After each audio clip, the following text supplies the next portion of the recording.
आज मेरे लिए बहुत खुशी की बात है कि आपके साथ मैं इस कोविड-19 वैक्सीन के बारे में डिस्कशन करूंगा और आपके मन में जो भी सवालात है उनको जवाब देने की कोशिश करूंगा।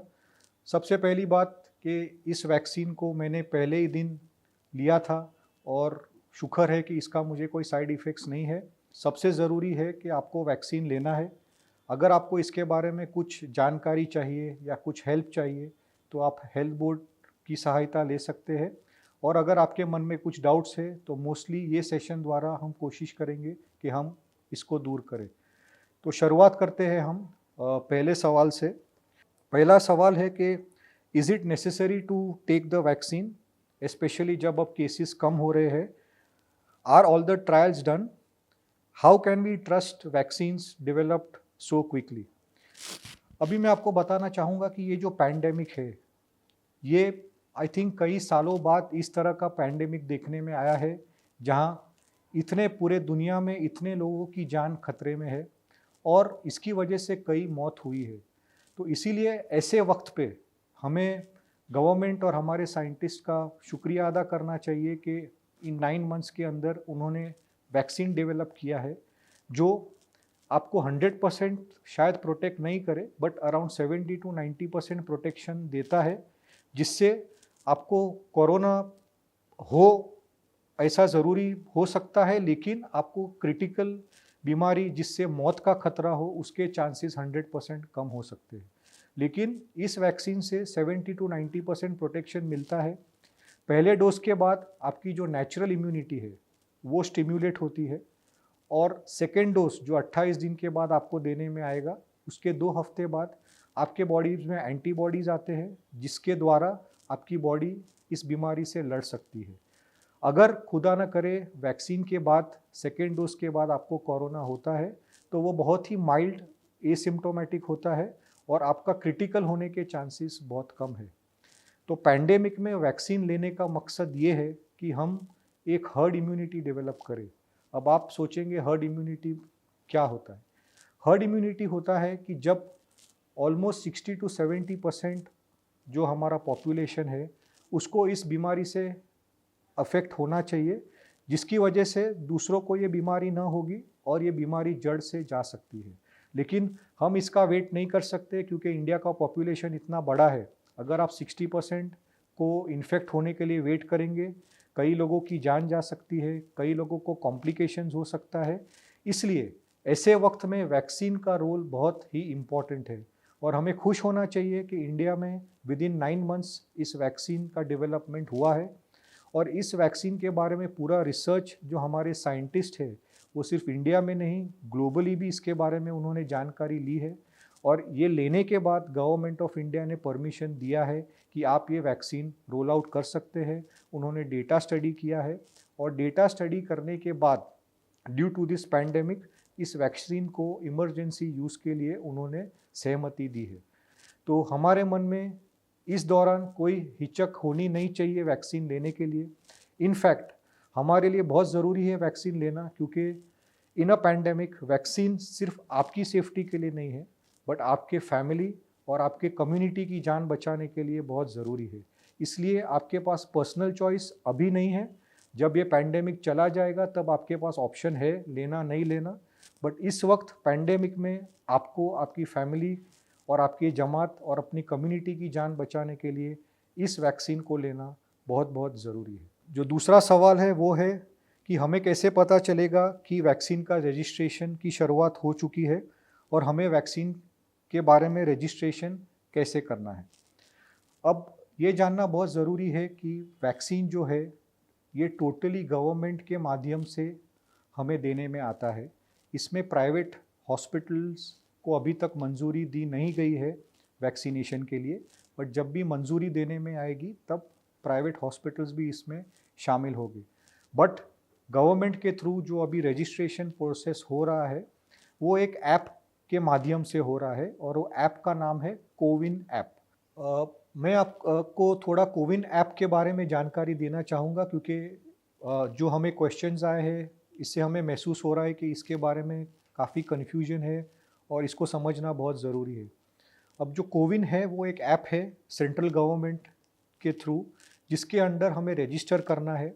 ये जो इनिशिएटिव है वो सेंट्रल गवर्नमेंट का है और इसके ऊपर हमारा रजिस्ट्रेशन होना बहुत ज़रूरी है अगर हमें वैक्सीनेशन लेना है तो। But let me be very clear, अभी ये जो ऐप है वो फुली फंक्शनल नहीं है, इसलिए आप प्लीज़ ऐप डाउनलोड करके आपको शायद इस वक्त रजिस्ट्रेशन आप नहीं कर पाएँ, तो आप प्लीज़ वेट करिए जब तक गवर्नमेंट की तरफ से हमें इन्फॉर्मेशन नहीं आती है, तब तक हम इसके ऊपर रजिस्ट्रेशन नहीं कर पाएंगे। और ऐप डाउनलोड करने के बाद जब रजिस्ट्रेशन प्रोसेस की शुरुआत होती है, उसी वक्त हमें रजिस्ट्रेशन करना है। और कोई कारण सर रजिस्ट्रेशन करने के बावजूद अगर आपका नाम रिफ्लेक्ट नहीं होता है तो प्लीज़ पैनिक मत कीजिए। आप हेल्थ बोर्ड या हेल्पलाइन का संपर्क कर सकते हैं आपको अगर जानकारी चाहिए तो, और बीएमसी के थ्रू आप वापस रजिस्टर करके आप वैक्सीनेशन ले सकते हैं। लेकिन अगर आपका नाम उस ऐप में रजिस्टर्ड नहीं है तो आपको गवर्नमेंट के थ्रू वैक्सीनेशन के लिए एलिजिबल नहीं माना जाएगा, इवन दो अगर आप वो क्राइटेरिया में फिट होते हैं। इसलिए बहुत ही ज़रूरी है कि हमें इस ऐप के ऊपर रजिस्ट्रेशन करना है, जिसके बाद गवर्नमेंट आपको कांटेक्ट करेगी कि आपका वैक्सीनेशन डेट और जगह कौन सी है, और उस बेसिस पे फिर आपको जाके वैक्सीनेशन करना है। बिकॉज एंड में आपको एक सर्टिफिकेट मिलेगा वो कोविन ऐप के थ्रू, सेइंग दैट आपने दोनों डोज लिए हैं and you have been vaccinated. और ये वैक्सीनेशन सर्टिफिकेट अगर आप कहीं ट्रैवल करते हैं या किसी और कारण के लिए, इसका यूज़फुलनेस बहुत ज़्यादा है और ये शायद आपके आधार कार्ड के साथ भी लिंक होगा फॉर योर सेफ्टी। तो प्लीज़ प्रोसेस फॉलो कीजिए और इंशाल्लाह आपको वैक्सीनेशन सही वक्त पर सही जगह पे देने में। अगला सवाल है कि कौन से ग्रुप को पहले वैक्सीनेशन देने में आएगा और क्या टीचर्स को स्कूल रीओपन होने से पहले वैक्सीनेशन मिलेगा। अब जैसे मैंने आपको बताया था कि गवर्नमेंट हैज़ प्रायोरिटाइज्ड कि पहले किसे वैक्सीनेशन देने में आएगा। इसके अंदर जो सबसे हाई रिस्क है, जिसको कोविड होने का खतरा सबसे ज़्यादा है, जैसे कि डॉक्टर्स, नर्सेज और हॉस्पिटल के जो कर्मचारी है, उनको फर्स्ट फेज़ में वैक्सीनेशन देने में आएगा। इसके बाद जो तुम्हारे अपने जो एसेंशियल सर्विसेज प्रोवाइड करते हैं, जैसे कि ट्रांसपोर्ट सर्विसेज है, एम्बुलेंस है और पुलिस कर्मचारी है, इन सबको सेकेंड फेज़ में वैक्सीनेशन देने में आएगा। इसके बाद जो 50 साल से ज़्यादा की उम्र के व्यक्ति है, या तो जिनकी उम्र थोड़ी कम है लेकिन जिनको blood pressure, diabetes, cancer, asthma इस तरह की बीमारी है, इनको प्रायोरिटाइज़ करने में आएगा थर्ड फेज़ में। और इसके बाद जो हमारी यंग जमात है, जिसको कोई कोमॉर्बिडिटीज़ या कोई बीमारी नहीं है, इनको लास्ट फेज़ में इंजेक्शन देने में आएगा। 18 साल से नीचे के बच्चों के लिए वैक्सीनेशन अभी तक सेफ्टी प्रोफाइल है नहीं, इसलिए वो एलिजिबल नहीं है वैक्सीनेशन के लिए। और जो ज़्यादा बुजुर्ग है 80 एंड अबव, उनको अपनी डॉक्टर से सलाह लेने के बाद वैक्सीनेशन के लिए जाना चाहिए। Will the Jamaat get the vaccination from Jamaat Khana or Health Board? તો આ બાબતે હું સ્પષ્ટતા કરવા ઈચ્છું છું કે આ રસી વેક્સિન ફક્ત ને ફક્ત સરકાર દ્વારા પ્રોવાઈડ કરવામાં આવશે. હેલ્થ બોર્ડ દ્વારા આ વેક્સિન મળવાની શક્યતા હાલમાં નથી. Are the vaccines effective? Does it really give you immunity against COVID-19? Does it give protection against mild and serious disease? તો આ બાબતે હું એવું કહેવા ઈચ્છું છું કે કોવિડ વેક્સિન તો ઇમ્યુનિટી આપે જ છે અને 70 થી 90% લોકોને તો માઇલ્ડ ડિઝીઝ થી પણ ઇમ્યુનિટી મળી જાય છે, પણ 100% લોકોને ગંભીર બીમારી અથવા મૃત્યુથી બચાવી શકાય છે ફક્ત ને ફક્ત વેક્સિનેશનથી. ये वैक्सीनेशन जो अभी गवर्नमेंट ने सैंक्शन किया है, इसका पूरा सेफ्टी प्रोफाइल देखने में आया है। ये वैक्सीन डेफिनेटली इफ़ेक्टिव है, जो आपको बीमारी से बचाएंगे, लेकिन 100% प्रोटेक्शन ये आपको कोविड से नहीं दे सकते। खुदा न खास्ता इससे कोविड होता भी है तो एकदम ही माइल्ड फॉर्म में होता है, मामूली बुखार आता है और आप ठीक हो जाते हैं। लेकिन क्रिटिकल इलनेस और डेथ से डेफिनेटली ये वैक्सीन आपको प्रोटेक्ट करता है, इसलिए ये वैक्सीन लेना बहुत ज़रूरी है।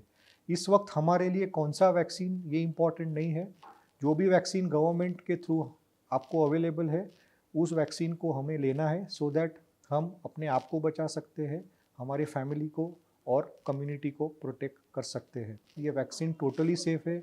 अभी लाखों लोगों ने लिया है, not only here, all over the world. और नेग्लिजिबल केसेस है जो हमें देखने में आया है। आपको रूमर्स आएंगे कि वैक्सीन रिलेटेड डेथ हुए हैं, लेकिन अभी तक जो भी स्टडीज़ हुई है उसमें क्लियर कट एविडेंस वैक्सीन की वजह से किसको डेथ हुआ है ये अभी तक साइंटिस्ट ने प्रूव नहीं किया है, ना तो इसमें कुछ क्लियर लिंक देखने में आता है। तो प्लीज़ हमें इस अफवाहों में नहीं जाना है। हमें जो भी वैक्सीन मिलता है उसका सेफ्टी प्रोफाइल आपके हेल्थ कंडीशन को ध्यान में रखते हुए आपके डॉक्टर से सलाह लेकर आपको ये वैक्सीन लेना चाहिए। अगला सवाल है कि जो 2 तरह के वैक्सीन अवेलेबल है, कोविशील्ड और कोवैक्सीन, इसमें से कौन सा बेहतर है हमारे लिए और कौन सा हमें लेना चाहिए? कोविशील्ड जो है ये ऑक्सफोर्ड और एस्ट्राजेनेका का वैक्सीन है। कोवैक्सीन जो है ये भारत बायोटेक का वैक्सीन है। कोवैक्सीन ये फ़ेज़ 2 में है, यानी इसके बारे में सेफ्टी क्लियरली अभी तक हमारे पास डॉक्यूमेंटेड नहीं है, तो इसीलिए गवर्नमेंट ने इसको इमरजेंसी मोड में क्लियरेंस दिया है। कोविशील्ड है वो फ़ेज़ 3 क्लियर कर चुका है और इस वजह से उसका सेफ्टी प्रोफाइल थोड़ा ज़्यादा बेटर है और वो ग्लोबली अवेलेबल है। तो अगर आप कोवैक्सीन आपको देने में आता है तो आपके पास एक कंसेंट फॉर्म साइन करते हैं कि आप अपनी मर्ज़ी से ले रहे हैं, ये क्लिनिकल ट्रायल मोड में है और शायद 1 साल तक वो आपसे जानकारी लेंगे कि आपको कोई साइड इफ़ेक्ट्स हुआ है कि नहीं। जबकि कोविशील्ड फ़ेज़ 3 क्लियर कर चुका है और इसमें कोई तरह का कंसेंट की ज़रूरत नहीं है। 90% केसेस में सबको कोविशील्ड देने में आता है। 10% में जो गवर्नमेंट सेंटर्स हैं वहाँ कोवैक्सीन देने में आता है। तो हमें जो भी वैक्सीन मिलती है, जो सेंटर में हम जाते हैं, उस वैक्सीन को हमें लेना है, लेकिन लेने से पहले आप जब जो भी सेंटर में जाएंगे वहाँ डॉक्टर्स अवेलेबल होते हैं, उनके साथ आपका हेल्थ कंडीशंस और अगर आपको कुछ एलर्जीज़ या आपको बीमारी है तो इसके बारे में प्लीज़ उनके साथ डिस्कस कीजिए और वो आपको बताएंगे कौन सा वैक्सीन आपको वहाँ देने में आएगा। और वो डिस्कस करने के बाद अगर वो कहते हैं ये आपके लिए सेफ़ है तो आपको वो वैक्सीन लेना है। अगला सवाल ये है कि क्या ये वैक्सीन सेफ़ है? क्या इसके साइड इफ़ेक्ट्स होते हैं वैक्सीन लेने के बाद? इसके वजह से जो बुखार और दर्द होता है, क्या इसके बारे में हमें कुछ प्रॉब्लम या कुछ तकलीफ़ हो सकती है? तो ये वैक्सीन टोटली सेफ़ है। आप एक बार इस वैक्सीन को लेंगे तो हाफ़ एन आवर के लिए जो भी आप सेंटर में जाएंगे वहाँ पे आपको एक अलग कमरे में बिठाने में आएगा और हाफ़ एन आवर के लिए आपको ऑब्ज़र्व करेंगे कि आपको कोई एलर्जिक रिएक्शन या कुछ साइड इफ़ेक्ट्स हो रहा है कि नहीं। और अगर हाफ़ एन आवर के बाद आप अच्छे हैं, आपका ब्लड प्रेशर वगैरह नॉर्मल है, तो आप घर जा सकते हैं। नॉर्मली जो साइड इफ़ेक्ट्स है वो 12 घंटे के बाद मोस्टली देखने में आते हैं। ये सबको हो ये ज़रूरी नहीं है। मेजॉरिटी को कुछ तकलीफ़ नहीं होती है, बट कई लोगों को जो हमने देखा है उनको मामूली बुखार, सर दर्द, वॉमिटिंग सेंसेशन है, बदन दर्द है और कमज़ोरी बहुत महसूस होती है। ये सिम्टम्स 24 टू 48 आवर्स रहते हैं और नॉर्मल पैरासिटामोल टैबलेट से ये ठीक हो जाते हैं और 2 दिन में आप एकदम ठीक हो जाएंगे। किसी किसी को अगर एलर्जी ज़्यादा होती है या किसी तरह का गंभीर रिएक्शन होता है, जैसे गले में गांठ आ जाना, बुखार कम नहीं होना या वॉमिटिंग कम नहीं होना, तो इमीडिएटली आप हेल्पलाइन या आपके डॉक्टर का संपर्क करें। तो जो वैक्सीनेशन आपने जो सेंटर में लिया है वहाँ पे आप कांटेक्ट कर सकते हैं अगर आपके सिम्टम्स या जो साइड इफ़ेक्ट्स है वो क्लियर नहीं हो रहे हैं, या तो आपके जो नज़दीकी डॉक्टर है या फैमिली डॉक्टर है या हेल्पलाइन की सहायता ले सकते हैं अगर आपके जो साइड इफ़ेक्ट्स है वो कम नहीं हुए। बट मोर देन 90% केसेस में ये साइड इफ़ेक्ट्स 2 दिन में ठीक हो जाते हैं और सिर्फ एक पैरासीटामोल की टैबलेट से ही सब प्रॉब्लम ठीक हो जाता है और आप आपके नॉर्मल एक्टिविटीज़ पे जा सकते हैं। Should we take the vaccine if we have recovered from symptomatic or non-symptomatic COVID-19? આ બાબતે હું ખાસ ચોખવટ કરવા ઈચ્છું છું કે કોવિડ જેમને થઈ ગયું હોય તેમની અંદર કોવિડની જે રોગ પ્રતિકારક શક્તિ જે એન્ટીબોડીઝ છે તે કદાચ લાંબુ નથી ટકતા, 2 મહિના કે 3 મહિના જ ટકે છે. તેથી તેમને વેક્સિનેશન લેવું જોઈએ જેથી આ મહામારી વિરુદ્ધમાં તેમને લાંબા સમય સુધી રક્ષણ મળી શકે અને તેઓ બીજાને પણ ઇન્ફેક્શન ન લગાડે. क्या बुजुर्ग जिसे ब्लड प्रेशर और डायबिटीज़ है वो ये वैक्सीन ले सकते हैं? 50 साल के ऊपर या 50 साल के नीचे जिनको भी कोमॉर्बिडिटीज़ है जैसे ब्लड प्रेशर, डायबिटीज़, अस्थमा, इनको वैक्सीन लेना बहुत ज़रूरी है क्योंकि आप हाई रिस्क केसेस में आते हैं, आपका इम्यूनिटी लो है और आपको कोविड होने के चांसेस ज़्यादा है. इसलिए आपके लिए वैक्सीन लेना बहुत ही महत्वपूर्ण है, लेकिन लेने से पहले आपके फैमिली डॉक्टर से आप कंसल्ट कर लीजिए और एक बार उनसे आपको मिलता है कि आप फिट है लेने के लिए तो डेफिनेटली आपको ये वैक्सीनेशन लेना चाहिए. मेरी उम्र 72 इयर्स की है. 2 साल पहले मैंने कीमोथेरेपी लिया था और मुझे कैंसर की बीमारी है. मुझे ब्लड प्रेशर, डायबिटीज़ और प्रोस्टेट का भी प्रॉब्लम है. माय वाइफ इज़ 70 इयर्स और वो भी ब्रेस्ट कैंसर का ट्रीटमेंट ले रही है. तो आपका इन लोगों के बारे में वैक्सीन का क्या एडवाइस है? अगर आपको कैंसर है और आपका कीमोथेरेपी और रेडियोथेरेपी चालू है तो ये बहुत डिफ़िकल्ट हो जाता है बताने के लिए eight this point of time कि आपको वैक्सीन लेना है कि नहीं. आइडियली आपको वैक्सीन लेना चाहिए, लेकिन आपके ट्रीटमेंट को ध्यान में रखते हुए at this point of time आपके oncologist will be in a better position बताने के लिए वेदर आपको वैक्सीन अभी लेना है या कुछ वक्त के बाद. तो प्लीज़ आप ये इंश्योर करिए आपके ऑन्कोलॉजिस्ट के साथ एंड देन आप डिसीजन ले सकते हैं for the vaccination. Aspirin blood thinner है और दूसरी जो खून पतले करने की जो मेडिसिन देने में आती है, क्या उन व्यक्तियों को ये वैक्सीन देना चाहिए? अब ये बहुत ही अच्छा सवाल है और इसके बारे में थोड़ा मैं आपको डिटेल में बताऊंगा. एस्पिरिन और क्लोपिडोग्रेल ये 2 दवाई है जो खास करके हार्ट के जो पेशेंट्स होते हैं उनको हम देते हैं ताकि आपका खून पतला रहे और ज़्यादा ब्लॉकेजेस के चांसेस ना हो. और एंटीकोएगुलेंट ये एक ऐसी दवाई है कि जिनका खून बहुत ही गाढ़ा है और उसको डिज़ोल्व करने के लिए हम ये दवाई देते हैं. खास करके जो कंडीशन होती है जैसे कि कैंसर है या तो पल्मोनरी थ्रोम्बोएम्बोलिज्म है या तो आपके आर्टरीज में ऑलरेडी जिधर क्लॉट्स है उसको डिज़ोल्व करने के लिए ये एंटीकोएगुलेंट्स देने में आता है. एस्पिरिन और क्लोपिलेट है ये प्रिवेंशन के लिए है और ये एंटीकोएगुलेंट्स जो है वो एक्टिव ट्रीटमेंट है कि उस वक्त आपका इलाज होना चाहिए ताकि आपके जो क्लॉट्स है वो डिज़ोल्व हो सके. तो जो एस्पिरिन और क्लोपिडोग्रेल पे है उनको ये वैक्सीन लेना सेफ है, उनके लिए कोई प्रॉब्लम नहीं है. लेकिन जो एंटीकोएगुलेंट्स पे है जैसे कि इंजेक्शन आपके पेट में देते हैं या किसी तरह की दवाई जिसका नाम वॉरफेरिन है या दूसरी तरह की दवाई जो एंटीकोएगुलेंट में आती है, उसका मतलब अभी आप एक्टिव ट्रीटमेंट में हो क्लॉट्स डिज़ोल्व करने के लिए, तो ऐसे व्यक्तियों को ये वैक्सीन अवॉइड करना है जब तक आप ये दवाइयों पे हो. इसलिए आपको ये इंश्योर करना है आपके डॉक्टर के पास कि आप एंटीकोएगुलेंट्स पे है या ब्लड थिनर्स जैसे कि एस्पिरिन और क्लोपिलेट पे है और ये क्लैरिफाई करने के बाद ही आपको ये वैक्सीन लेना है. इकोस्प्रिन और क्लोपिलेट पे लेने के लिए कोई प्रॉब्लम नहीं है, लेकिन एंटीकोएगुलेंट्स के ऊपर जो व्यक्ति है उनको ये वैक्सीन हम उस वक्त नहीं दे सकते.